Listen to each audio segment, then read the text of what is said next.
Thousands of demonstrators have successfully occupied Canada's frigid capital for days, and say they plan on staying as long as it takes to thwart the country's vaccine requirements. The brazen occupation of Ottawa came as a result of unprecedented coordination between various anti-vaccine and anti-government organizations and activists, and has been seized on by similar groups around the world. It may herald the revenge of the anti-vaxxers. The so-called Freedom Convoy, which departed for Ottawa on the 23rd of January, was the brainchild of James Bauder, an admitted conspiracy theorist who has endorsed the QAnon movement and called COVID-19 the biggest political scam in history. Bauder's group, Canada Unity, contends that vaccine mandates and passports are illegal under Canada's Constitution, the Nuremberg Code, and a host of other international conventions. Bauder has long been a fringe figure, but his movement caught a Gulf Stream of support after the Prime Minister, Justin Trudeau, announced last year that truckers crossing the US-Canada border would need to be fully vaccinated against COVID-19. The supposed plight of the truckers proved to be a compelling public relations angle and attracted an array of fellow travelers. Until now, a litany of organizations had protested Canada's strict public health measures, but largely in isolation. One such group, Hold Fast Canada, had organized pickets of the Canadian Broadcasting Corporation's headquarters, where they claimed that concentration camps had already been introduced in the country.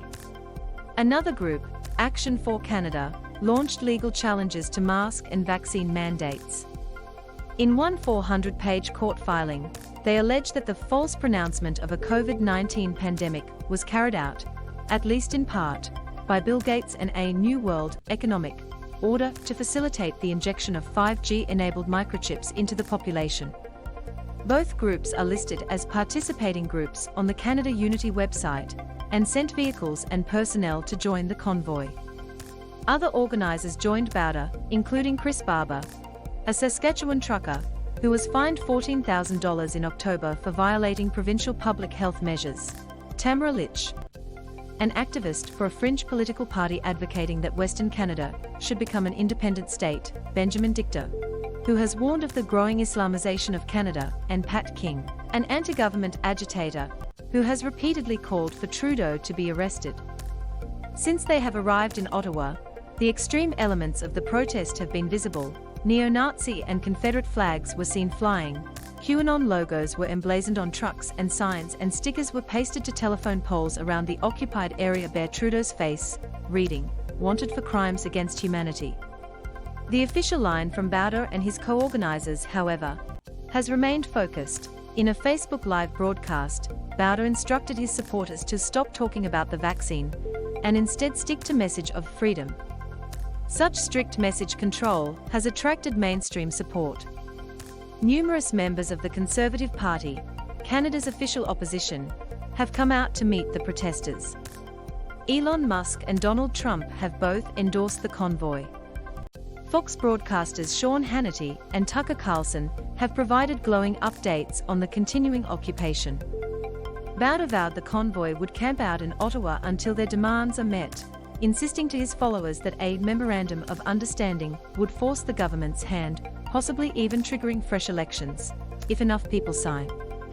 A Canada Unity organizer went further, saying it would require the Senate to go after the Prime Minister for corruption and fascism.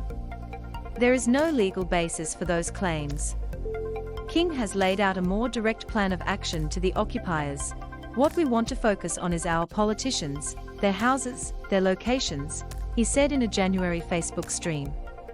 If political pressure doesn't work, King said, blocking major supply chains will be later on.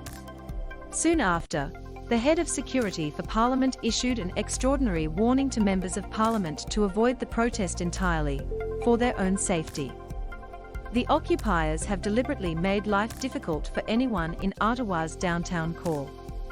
Trucks have been laying on their air horns throughout the day, often well into the early morning hours.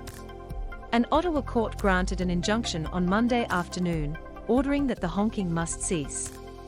In the shadow of Parliament, a flatbed truck was converted into a stage functioning as a speaker's corner during the day, where far-right politicians and occupiers took the microphone to decry Trudeau and COVID vaccines. At night, the stage functions as a DJ booth for raucous dance parties. Technology has made the occupation even easier. Drivers share information on routes and the best ways to evade police barricades via the walkie-talkie app Zello. Organizers in other cities use the secure messaging app Telegram to share information, coordinate messaging and plan solidarity protests. The occupiers now have the resources to stay for an extended period of time. They have raised more than 6 million Canadian dollars, $4.7 million US, through various crowdfunding platforms, in cash and Bitcoin, despite having been booted from GoFundMe's platform after raising over 10 million Canadian dollars.